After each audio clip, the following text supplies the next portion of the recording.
Good morning, good afternoon, good evening. Welcome, welcome, welcome. This is Donna Mitchell with Pivoting to Web3 podcast. And today we have a special guest, Eric McHugh. And Eric has such a broad background in the blockchain arena. I really want him to introduce himself because he's got a lot of information to share and some nuggets we're going to take away. Eric, tell us a little bit about yourself. What's your background? Well, nice to meet everyone. My name is Eric. I'm 30 years old. I'm blessed to be living in beautiful Southern California. So if any of you are in the area and would love to meet up, I would encourage that. I went to school at the University of California, Irvine. Hobbies are chess and Muay Thai. Right out of college, my first job was at Snap Incorporated, so Snapchat. I helped design their ad algorithms. And the reason I chose that mainly was because the way their campus is situated, they bought a bunch of houses on the beach. So it's different pods of people doing different work. So you can jump around. That was cool. Right after that, my first, real big time job was as a bankruptcy consultant for Fortune 500 companies. So if you're a Fortune 500 company, you're gone bankrupt, you have a lot of debt you have to reallocate. That's where consultants, lawyers, and the court comes in. So think of like FTX or BlockFi or something along those lines to make it Web3 related.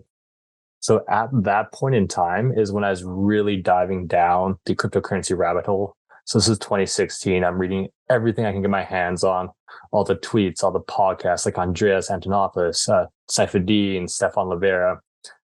Me and my friends, one's at Coinbase, one's at Kraken. We actually had like a text group where we'd send each other like cool content to read, watch. We talk about when we meet up in person.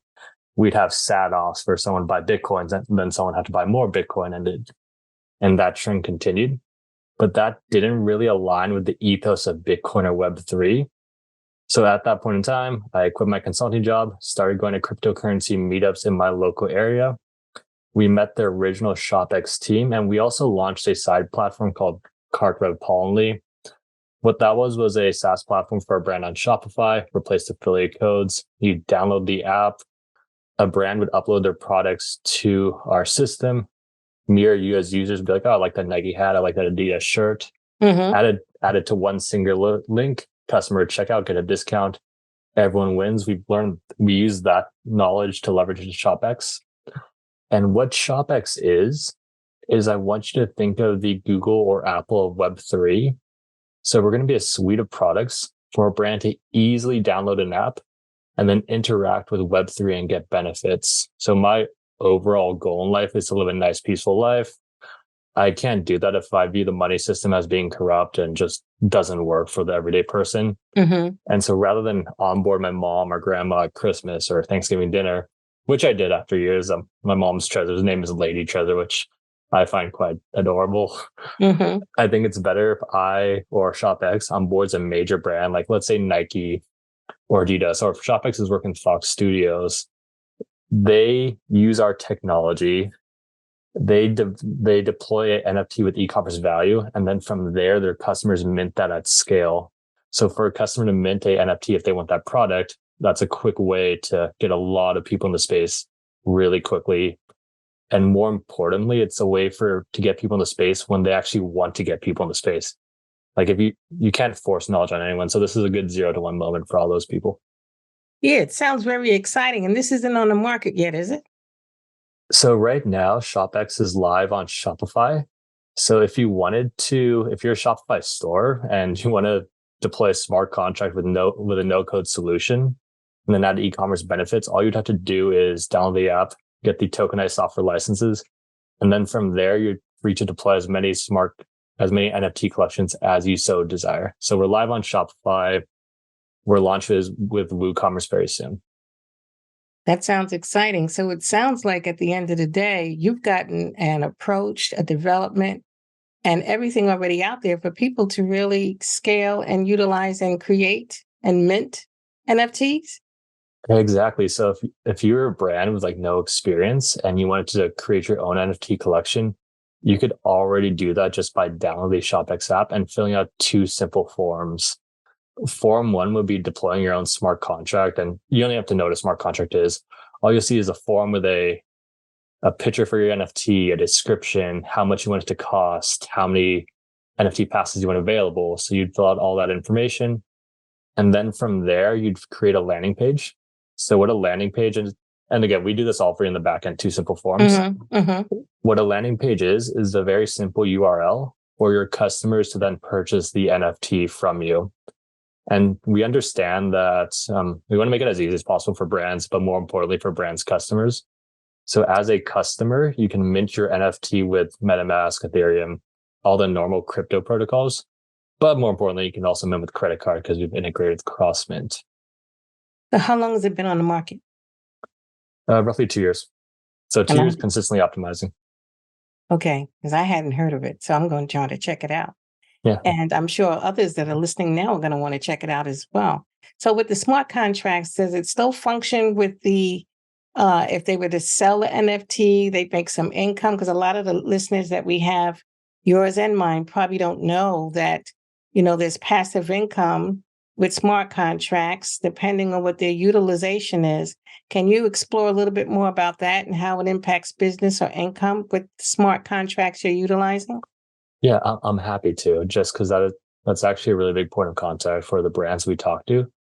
So as a brand, if you want to deploy a smart contract and launch your own NFT collection, we don't mess with any of the normal smart contract procedure. And what that means for you as a brand is, let's say you're Nike or Adidas, you deploy your smart contract collection, you claim it on OpenSea or any secondary market. So your customers can sell and buy your NFTs at their leisure. But you can program in royalties for yourself, meaning if your brand's really successful, one of your customers who mint that NFT, like let's say it's a hat company, the customer either outgrows the hat, so he sells it for a profit. Yeah. He sells it for a profit, so he's obviously happy. The person who purchases the NFT bought it with his own free will, so he's obviously happy. But then you as a brand, you can program in royalties for yourself, meaning every time someone sells your NFT, you have the optionality to claim whatever percent you'd like. Or not. Again, it's totally up to you, just because we believe it's your brand, your power. And the cool thing about this that I personally love is if your brand goes up in value, theoretically, your customer's NFT should go up in value as well. So instead of sharing value with like the stockholders, shareholders, the board members, and all that, imagine you're a small brand, your original 100 customers who you love, who they supported you in your early days, they buy your NFT in a way to support you. And really what an NFT is, it's a connection between a creator and a consumer. So now they're connected to you for life, and you can continue to add benefits to that NFT, meaning you can give them access to early products, exclusive products. If you have in real life events, the NFT can token gate that. You can do video calls that are token gaming. You can meet your loyal customer. And then 20 years down the line, your brand is, which I'm sure many things will happen to your brand, but it blows up. It's super successful. That's what we want. But in return, so does your customer's NFT value, and they can sell for a profit or hold it for the rest of their life or pass it down to their kid or really whatever they want. This is exciting. I didn't know that exists. So I'm already thinking here. So in the real estate world, could someone utilize it that has a big brand, owns a lot of real estate, or they're very branded in a certain state? Can they utilize this, or is this for tangible major brands for like fashion, or are there any exceptions that you can or cannot utilize? To be honest, anyone can utilize the technology. SHOPX is simply a platform, and we're going to support brands however we see fit. And one of my favorite things about this upcoming future is as more and more brands get more and more interested in technology, and the major ones they're going to come up with their own use cases that specifically fit their brand. So, but our ideal clientele right now would be honestly anyone who's trying to create a loyalty program. Because if you're able to create a loyalty program with an NFT, I want you to think of this difference as, imagine you're renting a hotel in Hawaii. It's like a timeshare versus just renting anywhere. So if I have that timeshare, I'm like, hey, Donna, you're staying in my timeshare. It's the best timeshare ever. And I'm more likely to push. And I'm loyal to that timeshare because I own it. Versus if I'm just kind of renting it, I'm just like, all right, whatever, just stay wherever. I don't particularly care. Wow, I had no idea this was really out there and that easy. So mass adoption can happen very quickly. Who's your competitor? Do you have any competitors, or are you the only one out there in this market right now? No, of course. And the cool thing about Web3 is we think the pie is big enough for everyone to share. I would say in terms of ShopX token gating, we're the simplest platform to use for brands and consumers, but there are also great people at Boson, Perk, and there's tweaks that are slightly different than each software. As far as I know, ShopX is the most comprehensive in the sense that ShopX has the ability for a pre-minted NFT collection to retroactively work with software. So how that would work is, let's say, for example, Bored Apes collaborate with Nike. Bored Ape holders, if you hold the Bored Ape, you get a specific Nike product, and we can work retroactively with both systems. So most competitors do that version, and we can as well. What separates ShopX is, I like the long tail effect, meaning like all the smaller brands have no idea what they're doing. They can deploy the smart contract directly within app. And for your listeners, deploying smart contract, and low key, it's a pain in the butt. Like if one of us had to do it, we'd have to hire a development team. We'd have to hire devs. We have to, not only devs, but Web3 blockchain devs are pretty pricey, probably 10, 20K just to create a collection. But now with ShopX, we made it easy, so you can just do it from directly within Shopify or WooCommerce app. And if you're really interested, if your listeners are really interested, you check out the ShopX YouTube channel. We do have we have video walkthroughs of just live deployment, and it's not the best video edit. It's just like me on a computer, but it shows the function is there. The form could be better. This is exciting. So when we first started talking, you had mentioned some blockchain projects you were part of previously. Is this one of them, or is there something else you'd like to share that you're involved with? So ShopX is honestly my main project. Again, web blockchain has been my passion for a while. I help advise a couple other projects, but really my main baby is ShopX. I'm working on a dating AI company, but that's a whole another subject. In AI? Yeah, correct. So that's about to launch soon. So that's kind of exciting. But again, we didn't reach out about this, but I'm happy to talk about it. Yeah, you can talk about it. Yeah, I do AI. We do AI. We do AI, Web3, blockchain, DeFi, DAOs. I'm doing it all. It's still pivoting. It's still what's happening now. And it's emerging technologies that I feel regular folks need to try to understand or try to be aware of and still learn. So I do try to go back to maybe something you said or add for an additional explanation, but you've done that already. So do share. We want to know what's new, what's going on, and what's happening. Actually, would you mind if I just wrap up the ShopX version from complete brand to customer journey and how that integrates with SquadX, and then I can jump into AI? That would be great. Okay. So ShopX, again, to reiterate what we started as, suite of products for a brand to easily onboard into Web3. Our token gating platform is ReserveX. We have an ambassador program called SquadX. So just like Twitter shares ambassador revenue with their creators, we do the exact same thing, but in Web3, we pay in Ethereum versus Stripe. Long term, we're going to attach a ENFT. So ENFT is just a term we coined because of the general market trend. It's NFTs don't sound good to like a Web2 brand. So ENFTs are NFTs with e-commerce value. And so long term, we're planning to attach a ENFT to each individual product SKU. And what that means for the brand is, let's say you're Nike, you have an authenticity problem. You attach a ENFT to each individual product SKU. You can track all the data every time it was sold, to who, for how much. And then going upwards, so as a customer purchasing the Nike NFT, I can trace it all the way back to the store to ensure it's real and authentic. And if we're going to incorporate the metaverse, that ENFT is the perfect way to bridge the digital and physical, meaning I, as a Nike holder, I purchased my Nike product in real life. I get like whatever sunglasses. I now own the NFT for that with my crypto wallet. And when I'm in the metaverse with my crypto wallet, I can redeem that product. So the product would follow me into the metaverse and vice versa. I make a purchase in the metaverse of whatever Nike sunglasses. I now own that crypto wallet. My avatar has it as well. But then I can go to the Nike store, and then at that point, that product is token gated, meaning only NFT holders can gain access to the product. In that case, it's me. So that's the overall vision. Do you have any questions? I think that's kind of a bit much. I've heard a little bit about that in another group that's starting a business where they're meeting the metaverse in fashion. And with that said, so that's a little something for why I asked who your competitor was, or who else is possibly doing the same thing. It's not the exact same. You're further along. definitely much more further along. But my question is, would the product be the same? So I'm a customer, I'm new, and I see these great glasses in the real world. Can I get those same glasses in the metaverse world, or would it be another pair of glasses?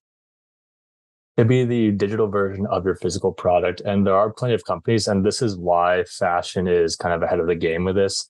Because like high-end fashion, you want to try stuff on before you buy it. So I know plenty of friends who are actually working on that. So shout out to them. But it'd be the digital version of your physical product. So it is the same, but it's not the same. Yeah, but it's still going to be exciting to see the convergence between the metaverse and then reality. And there will have to be a bunch of companies in between who will create the imagery and for that conversion. So that'll be a service as in itself. So that really works out because as we lose jobs in one area, we create new business models and new design companies and creators in another area that wouldn't have existed before. Exactly. Everything tends to work out as the Yeah, universe sees it. I'm kind of excited about this. I'm getting more excited about it the more I learn about it. Oh, So it's gonna be you, fun. so now you mentioned to me, is there anything else you want to share about what you're doing that might keep you up at night or that you worry about in this area? Is there anything that's going on that you can share that concerns you about what's going on? I mean, to be honest, I view everything, it's just a mindset thing where I view every challenge as an opportunity. So there are plenty of opportunities in the space, of course, like the whole general market, like legal and all that stuff can be a concern just because it's out of control. What I'm not worried about is competitors. I do view that the space is new enough where everyone can win. And what Web3 is, it's a composable technology. I mean, everyone builds off each other. So me and like our company and that fashion company you're talking about, there's definitely potential for collaborations, meaning they could do something we built, we could do something they built and vice versa. Yeah, so I'm not too worried about anything. I think everything will work out in the end. So, Mm-hmm. yeah. Is there one blockchain that's better for it than another? That's more advantageous? It depends what you want. So we chose Ethereum because it's the most decentralized. But if there's another blockchain that comes up and it's better, we're happy to switch. I personally am a fan of layer two technology. So I think that Mm-hmm. scales Ethereum pretty well, but that still has to be built. And for your listeners, what the difference between layer one and layer two is, as a listener, if you want to purchase a NFT or do anything on the Ethereum blockchain, you'd have to pay gas, which is an additional fee. Depending on the congestion of the Ethereum network, that price can fluctuate greatly. During peak bull times, it can actually get pretty high. So Mm-hmm. that's the price of doing things on chain. What layer twos are, and I'm going to start shout out ZK Zinc and Starkware specifically, is they create a zero knowledge proof off chain. That proof then verifies on chain. So it's a way of batching transactions. So that solves that problem if it works out. But of course, some other blockchains like Solana, Polygon, they're fast as well. And again, enough room for the space. Chainlink, that's a whole other thing. So Chainlink is it's a protocol that's going to help all these blockchains speak to each other. So that's Is it something. something that be interoperable? Yeah. So Chainlink, again, not financial advice, do your own research, but Chainlink, I believe, is going to be a key portion with their CCIP technology. And they're already doing still cool stuff with the Bank of New Zealand. So interoperability, I think, is very important because if we want crypto mass adoption, it has to be tap, tap. Like imagine you take out your phone, you have to tap, tap, tap, convert. Like my grandmother has to be able to go to her Chase banking account, convert her balance into a stable coin of some sort, and then interact with DeFi and get like yield or whatever she wants to do, or purchase her product. So that has to be the end goal. So it has to be Web3 and crypto has to be so simple that everyone's using it without them knowing that they're using it. I think that can happen in 5 to 10 years. And where we're both at is the beginning of that curve, meaning like with companies like ShopX, companies like MoonPay, companies like Chainlink. Now there's actual reason to use it. And I'll be the first to admit, if you try to use crypto, especially like the higher end technologies, the user interface is pretty terrible. Like, what are you supposed to, it's not mass adoption ready, but with the big players getting in, they have the big money, they have all the customers. Like Nike can't send its user base to a janky experience. So now the incentives are aligned to make that better. And in ShopX's case specifically, some of the brands we've worked with, over 50% of their, like in the Mag Park launch, over 50% of their users who purchased the NFT, because the NFT came with a hat and additional benefits, but over 50% of those users were 100% brand new to crypto, but they wanted the hat. So they learned how to get a MetaMask. They learned how to buy Ethereum because their incentives were aligned to do so. So we see that happening at scale across plenty of brands. And of course, once the big brands join, which already are, everyone kind of follows suit. So what about nonprofits? Have you any nonprofits, big nonprofits utilizing ShopX yet? So we have a side technology. So ReserveX is one skin where a brand can launch an NFT collection. A slight variation of that is CharityX. So that's exactly what you mentioned. It's the nonprofit section where if you're a charity, you can just create a Shopify store. You can download the app, and then just like ReserveX, you can create an NFT collection as a way to gather donations. So we've actually had one nonprofit use that, Techo USA. They're fantastic. I want to shout them out. They build houses and whatnot in like South America. So yes, it's been used, not widely adopted just because we are more focused on the e-commerce section. But if a charity does want to work with us, they can. As a matter of fact, like I was mentioning, how Bored Apes and Nike could work together. Charities and brands, we were talking about collaborating between them. So imagine like a smaller brand is working with a larger charity. The charity launches the NFT on behalf of the brand, and then the charity shares the NFT with their donor base. And because I donate to the Red Cross, I get a Nike product. So there's plenty of room for cross-pollination. Not that I care about politics at all, but we have had a senator test out our product for his donation campaign that went. Yeah. But yeah, it's a very versatile technology. So it could be a good way to gather donations. The one roadblock is, as I mentioned earlier, just general crypto user interface. But in the end, it's going to be tap, tap, tap, and that won't be an issue at all. And I think that's exciting. Yeah. Excuse me. And the cool thing about the charity aspect is it creates a lifelong bond between the creator and consumer. So imagine like you're a music artist, and think of the frame as a charity. Like, it's my first show.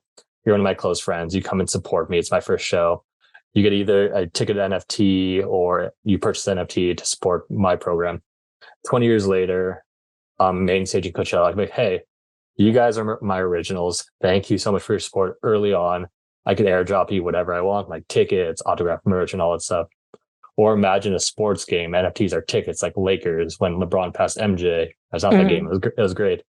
Instead of like getting like a bobblehead or something next time, because you don't know when that's going to happen, you know whose wallet owns a ticket. You can airdrop them a commemorable NFT saying, this is when LeBron passed MJ. So again, new ways to use the technology. We're still playing around with it. Wow. I'm so glad we have you as a guest today. Yeah, I'm glad you had me. You're great. Yeah, it worked out really well because this is a great education, learning experience, and it increases the awareness. I think the more we increase the awareness, the more we'll have mass adoption, but not at the scale that you're doing at ShopX. So what other nuggets you want to share with us today? What else you have going on that we need to know about? My first advice would be, if you want to learn more about ShopX, just check out our Twitter, check out our YouTube. You can always tag ShopX on Twitter, and then one of us will respond. Be as direct or as blunt as possible. Criticism is better than praise. And we like the transparency aspect of that. So ShopX is going extremely well. And with the market turning around, I think it'll go better, because a lot of our conversations with major brands were like they're internally excited, but the user base wasn't quite ready. So as the market turns around, we'll get more and more brands. And as more and more brands mint, so the way that flow works is a brand mints their NFT, they charge a specific price, customer then mints that NFT. When the brand deploys a smart contract, they have control over 95% of the funds, meaning if it's $100, they get to say where 95% goes. If they're working at an agency, an influencer, they can program that in for them. But ShopX earns its revenue from the 5%, and half that 5%. So in our example, $100, $5, We ShopX earn $2.5, but we share the other $2.5 with SquadX, verifiable on the blockchain. So that's our blockchain-based ambassador program. So if you're a SquadX member, every mint ShopX has, you earn some ETH, which is cool because that'll create an upward spiral for both of us. Meaning, if you're a SquadX member, you earn some ETH. That's cool. You start posting about it. ShopX gains more awareness, which is the name of the game where we're at. And then we get more brands, more ETH, more brands, more ETH. So that'll play together very nicely. I think it's a cool thing. Plus, it's pretty heartwarming just to give out ETH versus just giving it all for yourself. It's a better feeling than just like hoarding your money like Scrooge McDuck. So if you have a brand new company and you're not an established brand, can you still use ShopX, or are there requirements?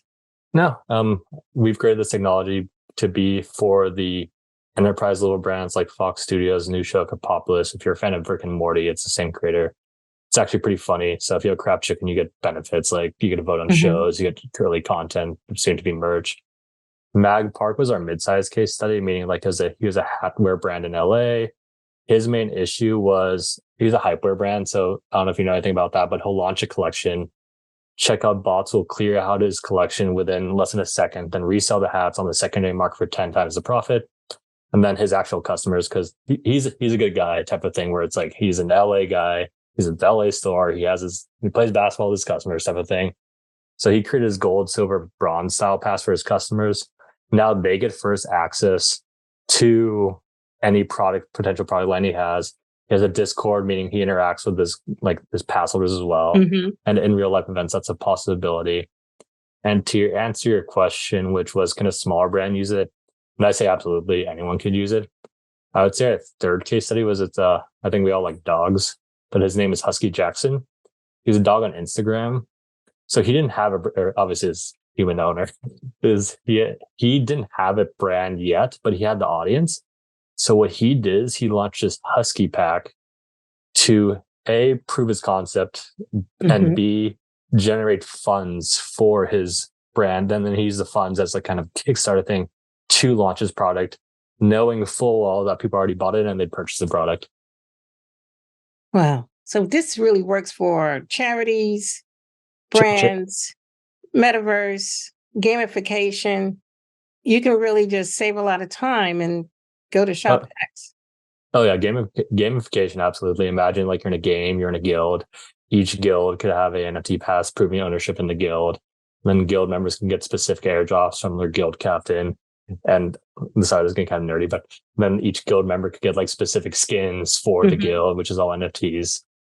And there's been some pushback from the NFT community. I've been in a couple gaming podcasts, and there is pushback from the gaming community from NFTs, just because they do feel like and my friends are gamers, so I can talk about it, but they feel like it's pushing back on their art. But then I'm like, hey, dude, imagine you're Nick Merckx. He is a famous FaZe Clan or something, some hype gamer in the gaming world, streamer, who said something that people could consider offensive. And then bam, he's canceled. What would happen to Nick Merckx skins? So if these are NFTs, they're his. But if they're not NFTs, any gamer, the company could just take it away. Which sucks for the kid, because you know how much kids love their skins and all that stuff. Yeah. But now they can actually own it, which is, I think, powerful. So is there anything out there that you think that should be taking place or will take place, or you vision to take place in the next 3 to 5 years that hasn't come into fruition yet? I think everything that should take place will take place. And I think that mass education will take place, thus incentivizing. And to be perfectly upfront with you, I've said this multiple times, the biggest roadblock to crypto and Web3 is the general user face of buying a NFT and just interacting with it in general. So as more and more major brands come in, I think they'll bring in more and more customers. And again, this is crypto and Web3.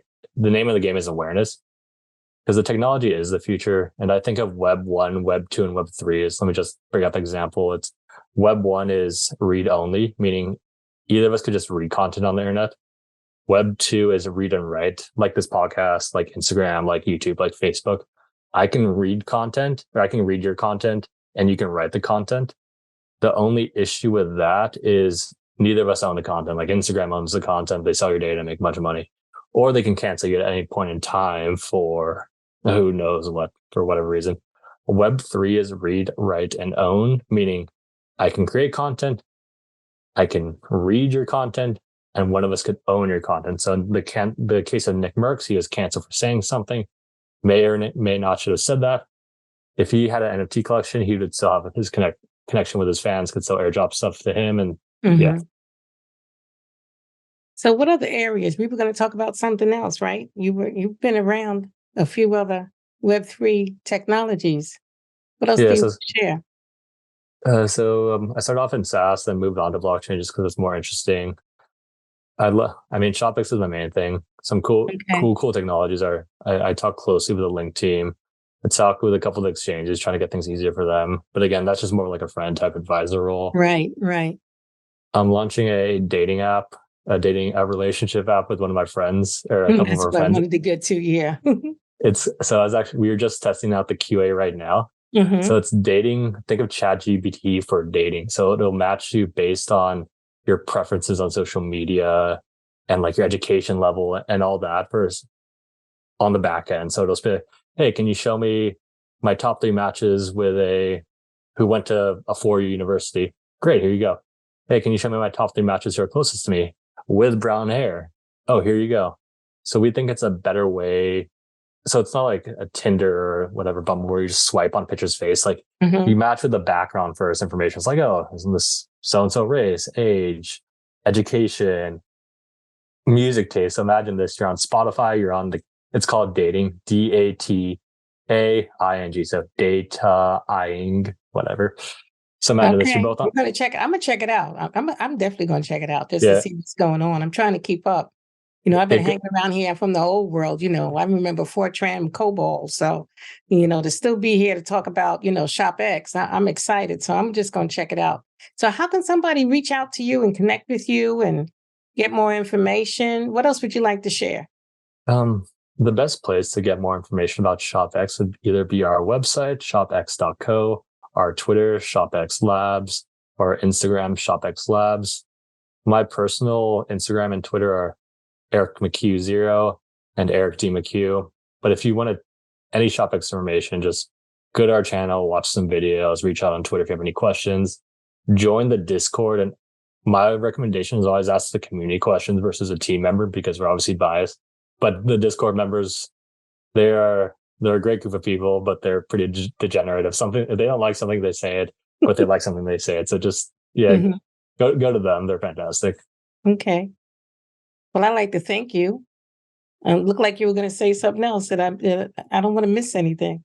No, it's just if you are new to Web3, and a lot of people will be new to Web3 with the trend that's coming, just please, and I can't stress enough, be very careful with your own money. It's your money. In Web3, it's like if you send someone money, they can't send it back. That's the whole purpose. So do your own research always, and take extra care just to be safe with your money. We don't want anyone to lose anything that they shouldn't lose. Well, thank you so much. I really appreciate that. And thank you for tuning in to Pivoting to Web3 podcast, and have a good day, good evening, and a good night. This is Donna Mitchell and Eric McHugh. Have a nice day. Thanks for listening to Pivoting to Web3 at pivotingtoweb3.com. Make sure you hit the subscribe button so that it gets to you with every episode that comes out.